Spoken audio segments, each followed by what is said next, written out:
Okay, so in the previous lecture we had briefly introduced the notion of a manifold, and as I said in the previous lecture that we will end this course for now on several variable calculus by giving a rigorous example of a manifold. And so we have to do this in this lecture. So I guess this is I guess lecture 14. Fine. Yeah, so what we are intended to do, okay, so before starting this, let me just tell you that please go to the previous lecture and recall the notions of what a parameterization of a neighborhood is, because I'm just going to use the word in this lecture, and what is meant by the coordinate system. Briefly explaining this, so as said in the previous lecture that x is said to be some k dimensional manifold. If I choose a point x out from x, I get a neighborhood which is diffeomorphic to an open set in Rk, right? And suppose this is u, this is v, and the smooth map from u to v, let's say phi, this is called the parameterization of v. And the phi inverse, which is also smooth since it is a diffeomorphism, so phi inverse is called the coordinate system. Okay, so please go and have a look in the previous lecture. So yeah, so let's start. So what we are intended to do is that, so we are intended to prove that S1, which is the collection of all points xy in R2 such that x square plus y square is equals to 1, which is basically the unit circle, right? Which is basically the unit circle. So what I am intended to do is that I want to prove that it's a one-dimensional manifold. So we are intended to prove that this is a one-dimensional manifold. In other words, what I claim is that this is locally diffeomorphic to R or R1, whatever. Fine. Yeah, and if you draw the picture of S1, it sort of seems to be one dimensional. For example, there is a topological construction in terms of identification spaces.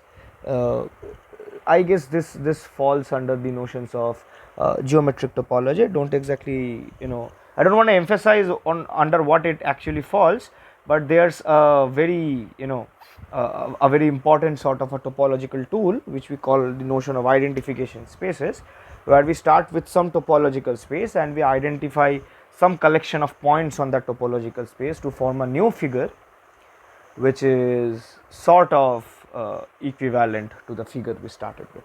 So simply speaking, if I start with some closed interval, so this is some closed interval AB in R, and if I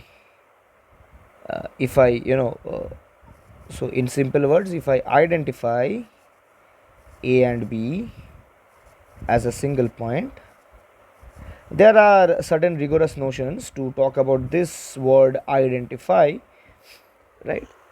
So there's a notion of defining an equivalence relation here, and there are multiple such equivalent definitions. I'm not going to go into that sort of a complexity at this point, but the thing is that you can simply think of this as a string. You can think of this as a string. So you can think of this as a string and join the endpoints. Okay, join the endpoints. So that's what the idea behind this construction is, and that's basically the idea what we mean by identify A and B as a single point. So what we typically do is that we bring A like this, we bring B like this, and make them together, and once you make them together, it's quite easy to follow that it forms a circle which can be identified as the unit circle symmetrical, right? And here is somewhere the point where A equals B. Okay, it doesn't equal as points. Again, I said that there are certain complexities in defining these points to be identified together. Actually, we need to define an equivalence relation where we make A and B fall into the same equivalence class, and so the equivalence classes are exactly are basically same. Okay, yeah. So that's the issue, and all the other points, exactly all the other points, their equivalence classes fall on these other parts, and they exactly resemble the points we have, between A and B on the interval, things like that. So if you think of these are basically called deformations. Okay, so if you think in a deformatory tone on topology, so you can obviously observe that the unit circle is something one dimensional, right? So there might be an intuitive idea to talk about it being a one dimensional manifold. What do we have in a manifold, to be very specific? These things are not to be covered in this lecture, but if you ever take a course on differential topology, if you ever take a course on smooth manifolds or manifolds, you will come to know that the notions of derivatives, the notions which we have already studied, for example the implicit function theorem, the inverse function theorem, so on and so forth, all these hold in general for a k dimensional manifold, locally of course. But to construct out a derivative in a manifold, and things related to derivatives in a manifold, we need something which we call tangent spaces, which is which can't be coped in this part of the lecture. But if in future I ever get a chance, I will bring a detailed course on manifolds as individually, independently. But rather the thing is that in terms of topology, manifolds, what carries extra is the notion of derivatives, right? So it's not just taking the interval and trying to identify it with a manifold. What we specifically want to talk about here is that I can parameterize the circle in terms of the interval, or I can sort of form a coordinate, a vector, find out a vector form of each point on the unit circle using the coordinate system. That is, in very simple terms, we want to talk about the circle as a subspace, a topology on R, right? So that's the basic intuitive idea behind, and that's sort of you can think of as a motivation to study the circle, and that's sort of also the thing for why I took this example up. Okay, yeah. So let's come back without a waste of time. Let's come back to prove that it's a one dimensional manifold. So what's the basic idea behind proving it? Okay, so let me simply talk about the idea. Whenever you are studying topology, it's always useful to think in pictures. Okay, once you start thinking in pictures, most of the proofs, they become very trivial, and in many branches of topology, many branches of advanced topology, most of the works are done in pictures, to be very specific, and in those cases pictures are as good as proofs, whatever. So the idea is that if I choose out a circle which is S1, so suppose this is the origin, so I'm obviously talking about the unit circle, so it has the center as origin. So if I start up with this, and what I do is that I think of the real line passing through this origin. Okay, so yeah, so I think of the real line passing through the origin. Fine. So this is my simple R. Now it is obvious that these 2 points at which the real lines intersect is the point +1 and this is the point -1, right? What our goal is to follow a simple method of projection. Okay, what we are trying to do is that whenever we have a point here, I want to project it down to this point. Whenever I have a point here, I want to project it down to this point. Fine. This is the basic idea. So what we are going to typically work is this interval -1 to 1 and the upper semicircle Fine, right? So this does the job because all we are concerned about is local diffeomorphism. But there's a certain problem which will typically arise in this case, because the point on the circle which coordinates with this coordinate 1, they intersect, right? Or rather they are the same. So we cannot apply the projection here. In that case, what we will be simply doing is thinking of the real line as a line going through the origin like this, and then what we are going to do is we are going to project these points here. Fine? Clear? Yeah. So basically such maps along with these open sets which are being projected down, the maps along with these open sets are typically what we call charts, and the collection of all these charts are called atlas. Fine. What I mean is that I will be certainly using a map which takes this interval -1 to 1 and it projects it onto this upper semicircle, and so that will some sort of look like something like this, right? A collection of an open set and a diffeomorphism. But so if I choose this upper semicircle except these endpoints, because we need open sets, right? We need -1 to 1 as an open set. I can't talk about closed sets when we are talking about diffeomorphisms. So obviously the upper semicircle except the points -1 and 1, if I choose this semicircle and I call it U, then the collection U phi inverse, this is in general referred to as a chart. Fine. So what we are typically trying to do is construct out a chart. Okay, and if you have a manifold, so rather if you have a surface, it's a manifold if there exists local charts in the sense that the charts contain a local neighborhood and a respective diffeomorphism to an underlying k dimensional Euclidean space, whatever. Yeah.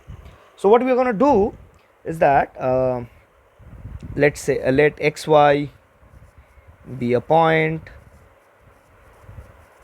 on the upper semicircle. Fine. So since it is on the upper semicircle, y is greater than 0. Fine.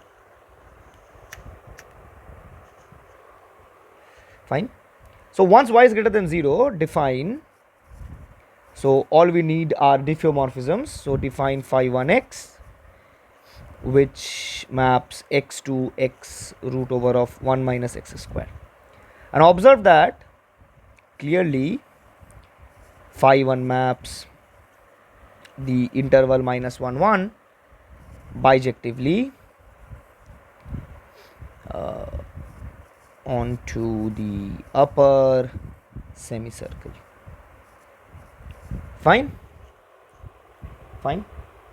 Okay.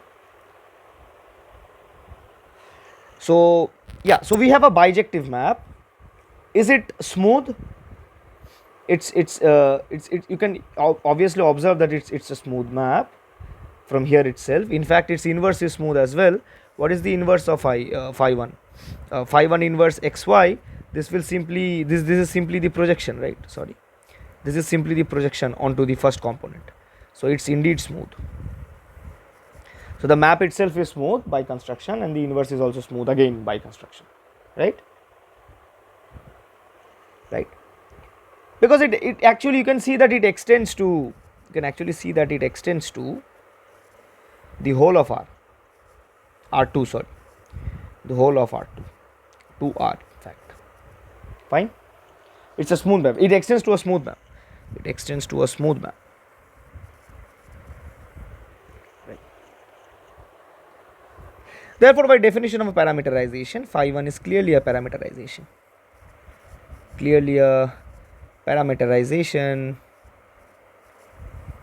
Of the upper semicircle, right?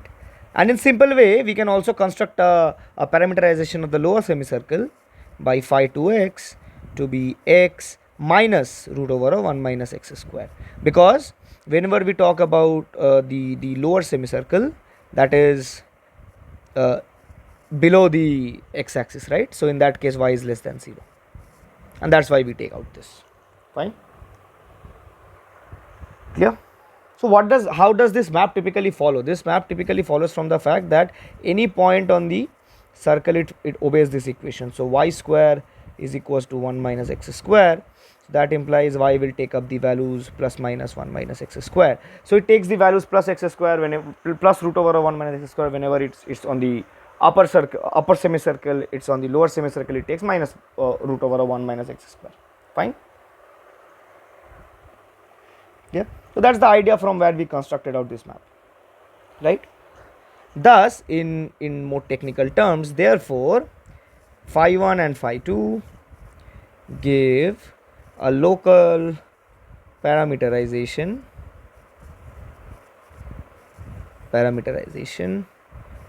of S1 around any point except, right, except the points 1 0 and minus 1 0, as I said, because whenever we talk about the parameterization, we need to get hold of a open interval in R, and the open interval here which we are concerned about is minus 1 to 1, but I cannot include the point exactly minus 1 and exactly plus 1, otherwise we will get hold of a closed set. That's not something we want, right? Because in terms of derivatives, if I consider a closed set, then what the problem is that in the end points we will get only either a left derivative or a right derivative. I can't talk about derivative as a whole, right? Derivative is, after all, in simple terms, derivative is basically a limit, right? Fine. Yeah, so how do we take care of these 2 points, right? How do we take care of, let's go back, how do we take care of these 2 points? As I said, what we do, we consider the semicircles, so semicircles on the right and on the left, and then we project it on, typically if you think of this as R2, so we project it on the y axis, which is after all just R, right? It's a number line, nothing else, right? So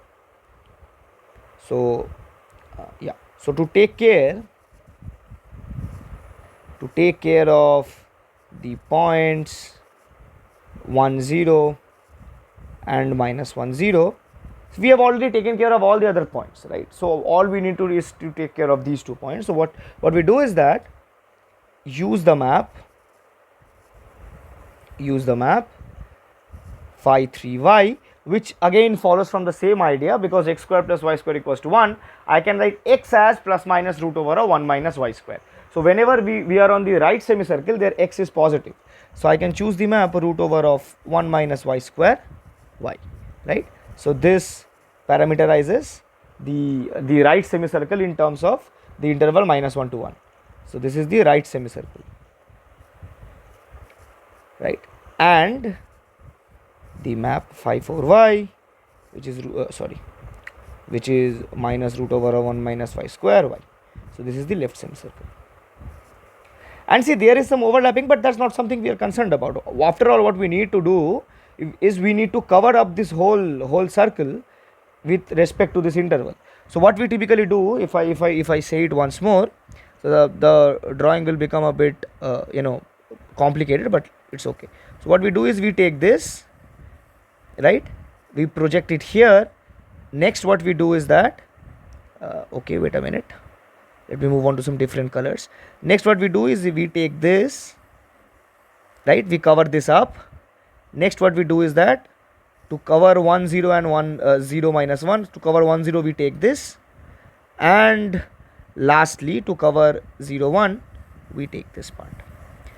And you can see that we have completely covered S1 by parameterizing it locally in terms of the interval minus 1 to 1. Fine. And these charts, so typically if I talk about, so suppose I call U1 to be the upper semicircle, obviously except the endpoints minus 1 1. U2, in every case we are doing so.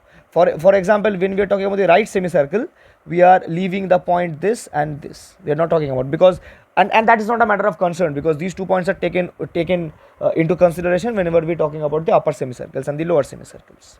Fine. So U2 as the lower semicircle, U3 as the right semicircle, and U4 as the left semicircle.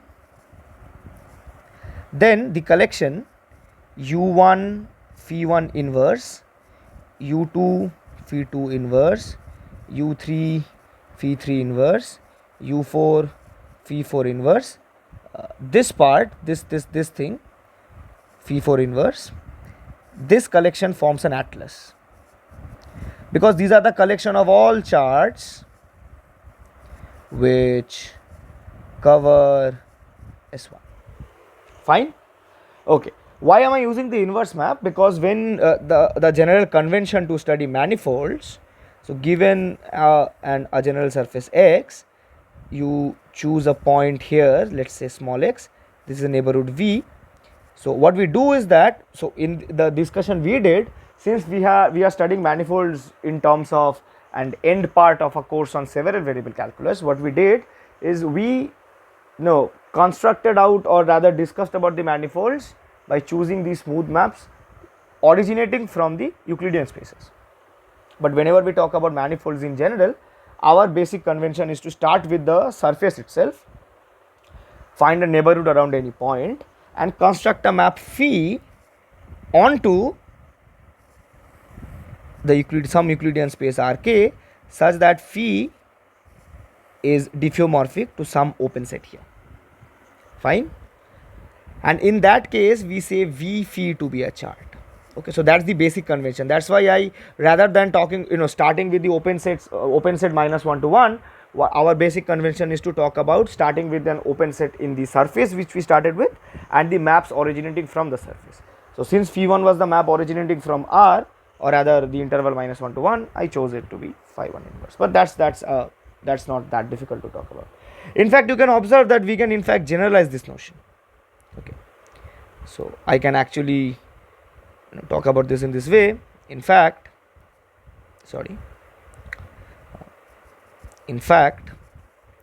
Sn is an n-dimensional manifold. What is Sn? So Sn is typically the collection of all points x1 till xn in Rn such that the norm of this coordinate, whenever we are talking about norm in this case, I am talking about the Euclidean norm, okay, the root over of x1 square plus x2 square and so on and so forth, right? So what we can do is basically, why is this general? Because you can start again, you can simply think of it in the way we did for S1. So what we do is that start from an open set, or rather in this case you can simply start from a region on Sn and think of the map as taking all the coordinates x1 till xn minus 1, and the last coordinate to be root over of 1 minus x1 square minus x2 square till xn minus 1 whole squared. Once it will be plus, and the other chart, in case of the other chart, it will be minus root over of the same thing, and then you need to cover it from all the different directions and you will get a parameterization in terms of Rn. Fine. So in this case, for a parameterization, for example, in this case we chose the point -1 to 1, right? So this is a symmetric open interval around the point around the origin. So in case of an Rn, you need to go for a ball, right? You need to go for the unit ball around origin, right? You can start thinking about it. It's not that difficult once you have understood this part of the proof. Fine. Fine. And one more thing, let me just end this lecture with this small statement, that if you already have two manifolds in hand, for example, if x and y are two manifolds, then x cross y is also a manifold, and we know what x cross y typically is. So it is the collection of all n tuples in this form, right? Basically it's also a manifold. And in fact, if the dimension of x as a manifold is, let's say, n, if the dimension of y as a manifold is, let's say, m, so the dimension of x cross y will be the dimension of x plus the dimension of y. So given two manifolds dimension n and m, the dimension of x cross y will be a manifold of dimension m plus n. And this can be easily observed, or rather in fact justified, because if I start with the simple manifold Rn, n dimensional manifold, I cross it with m, it will give me Rn plus m. So it's a n plus m dimensional manifold, and it's n dimensional manifold, it's m dimensional manifold, and we have local diffeomorphism, so it typically follows, right? Okay, so yeah, so let's end this lecture here itself. And there are certain plans going on to bring up some beautiful lectures in related respective topics, one of the important lecture series which is coming up after immediately after this several variable calculus within max to max 2 to 2.5 weeks is the notion of measure theory. Okay, and this will be a detailed course on measure theory, and what we will be typically doing, so it's a brief overview of what we are going to cover in measure theory. So we are going to start with basic need of measure theory. Then we are talk about the most elementary fact on which the sort of the developments of measure theory depends, which is the notion of outer measure, which is sort of the first step to generalize the notion of length of an interval. Once we have defined outer measure, we will be sort of deviating from the general notion of Lebesgue measure, and we will be talking about general measure in terms of classes of sets. So we will be talking about all sorts of classes of sets. We will be talking about the different algebras present. Okay, because we need the notion of what we call a sigma algebra. That is something which we require. Once we talk about sigma algebra, we will be talking about the Carthy-Deodat theorem, and once we are done with that, then we will be coming back in some sense to an arbitrary measurable space, developing things, and then after doing all these, we are going to get back to R and then study what we typically call the Lebesgue measure. So what this will actually help you do is to understand what is the notion of a general measure, which is not at all that dependent except the intuitive ideas on R. But after we have developed in some sense the general measure theory, we will come back to the real real set, and we will talk about the Lebesgue measure theory, and then we will be moving on to talking about convergence in measures and all sorts of things, approximations by simple functions, and finally the most important aspect of studying measure theory, which is one of the most important aspects to be very specific, which is talking about integration in measure. Fine. So this is kind the overview of measure theory, and one more sort of thing is being planned. There might be a detailed course on algebra, a detailed course on groups, rings and fields, and when I say detailed, I actually mean detailed, highly detailed groups, rings and fields, which will be covered by some of us, and some plans are also going up to to bring on lectures on applied maths. Fine. So I hope you enjoyed the course, and looking forward to bring and make you guys, or rather learn together the notions of measure theory. So meet you guys in the next course.